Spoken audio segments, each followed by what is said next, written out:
This channel's content is strictly for educational and informational purpose and does not endorse or promote any form of violence, harm, illegal activities, self-injuries and communal disharmony. Bharat বিদ্বেষ আরো বাড়াতে ফের ময়দানে BNP. রবিবারের পর বুধবার 3 দিনের ব্যবধানে ফের কর্মসূচি। ভারতের ত্রিপুরা সীমান্ত আখাউড়ায় অভিমুখে লং মার্চ বিএনপির 3টে সংগঠনে। ভারত বাংলাদেশের ত্রিপুরা সীমান্তেই এই লং মার্চ। রবিবার ঢাকায় ভারতের দূতাবাস অভিযান করে বিএনপি। ঢাকা থেকে ত্রিপুরা অভিমুখে লং মার্চ খালেদা জিয়ার দলের।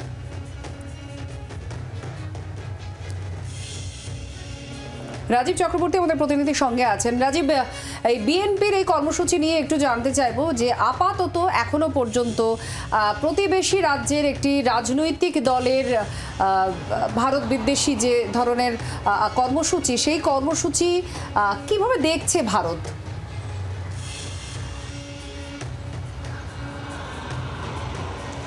দেখো, ভারতের দেখার বিষয়টাই নেই, তার কারণ ভারত এ বিষয়ে বিন্দুমাত্র চিন্তিত নয় এবং ভারতের এক্ষেত্রে কোনো বক্তব্যও নেই। বাংলাদেশের অভ্যন্তরে তাদের রাজনৈতিক পরিস্থিতি বদলেছে, সরকার বদলেছে এবং মৌলবাদীরা মাথা চাড়া দিয়েছে। ভারত বিদ্বেষী কথা বলে বেশি লোককে জড়ো করা যাচ্ছে, ভারত বিদ্বেষী কথা বলে সেখানে হামলা হচ্ছে, ভারত বিদ্বেষী কথা বলে অশান্তি তৈরি করা যাচ্ছে। আর এই অশান্তি তৈরি করলে সেখানে লোক জড়ো করা গেলে সুবিধে হবে, এই ভাবনা থেকেই কিন্তু সেখানে রাজনৈতিক যে দলগুলি রয়েছে এবং রাজনৈতিক দলগুলির পেছনে রয়েছে ধর্মীয় মৌলবাদের একেবারে সেখানে আস্ফালন। সেই মৌলবাদীরা তারা কিন্তু কৌশলগতভাবে ভারত বিদ্বেষকে সামনে রাখছে। আর এই বাংলাদেশে যখন ভারত বিদ্বেষ হচ্ছে তখন তার সুযোগ নিচ্ছে পাকিস্তান।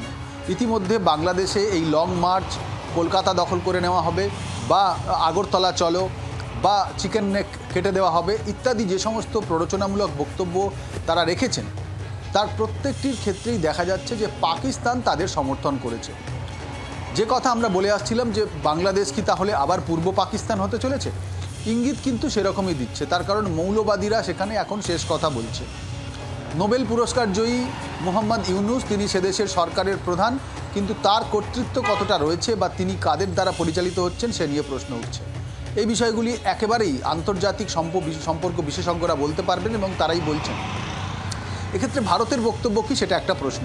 ভারত তাদের বক্তব্য বাংলাদেশের ঢাকায় গিয়ে পদ্মা ভবনে যখন বৈঠক হয়েছে তখন বিক্রম মিস্ত্রি তিনি জানিয়ে দিয়ে এসেছেন যে ভারত বাংলাদেশের সঙ্গে সুসম্পর্ক রেখে চলতে চায়, পূর্বের মতোই সুসম্পর্ক বজায় রাখতে চায় এবং সেদেশে যে অন্তর্বর্তী সরকার রয়েছে সেই সরকারের সঙ্গে তারা যে সমস্ত দুই দেশের সাধারণ মানুষের জন্য, নাগরিকদের জন্য যে সমস্ত কর্মসূচি রয়েছে সেগুলো তারা এগিয়ে নিয়ে যেতে চায়। আমরা আবার ফিরছি তোমার কাছে। বিএনপি শীর্ষ নেতা রুহুল কবির রিজভী তিনি আবার কি হুমকি দিচ্ছেন, কি বলছেন একবার শোনাই আপনাদের। আমরা রক্ত দিয়ে যে স্বাধীনতা কিনেছি ওই স্বাধীনতা আবার বিক্রি করে দেব।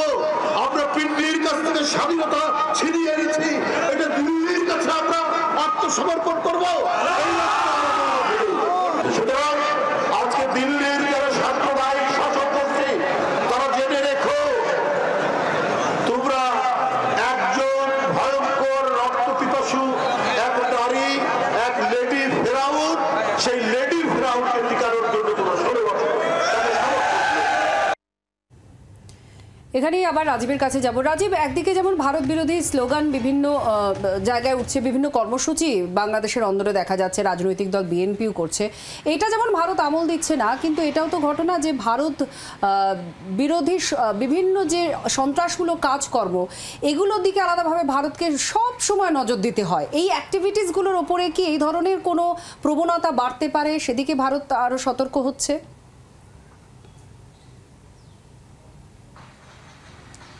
খুব তাৎপর্যপূর্ণ প্রশ্ন এটি। দেখো, ভারত কিন্তু এই বিষয়ে একেবারেই তীক্ষ্ণ নজর রেখে চলেছে।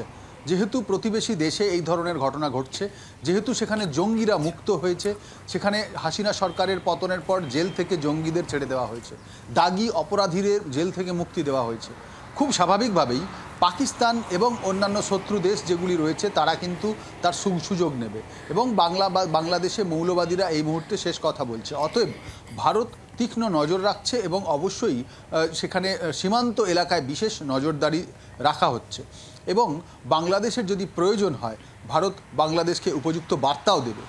বাংলাদেশে লাগাতার যে ঘটনা ঘটে চলেছে সেখানে আমরা দেখলাম সংখ্যালঘুদের উপরে অত্যাচার হলো, সংখ্যালঘুদের বাড়িঘর ভাঙচুর হলো, লুট করা হলো, সংখ্যালঘুদের সরকারি দপ্তর থেকে তাড়িয়ে দেওয়া হলো, আমরা দেখলাম সাংবাদিককে গ্রেফতার করা হচ্ছে, আমরা দেখলাম সেখানে সন্ন্যাসীকে গ্রেফতার করা হচ্ছে। এটা ঘটনা যে রাজীব একের পর এক ঘটনা আমরা দেখেছি বাংলাদেশে হয়েছে সংখ্যালঘুদের উপরে নির্যাতনের ঘটনা, এবং সেটা প্রেস সচিব ইউনিসেফ তিনি স্বীকারও করেছেন যে কতগুলি মামলা রুজু হয়েছে, কতজনকে গ্রেফতার করা হয়েছে এবং তারা পদক্ষেপ নেবে।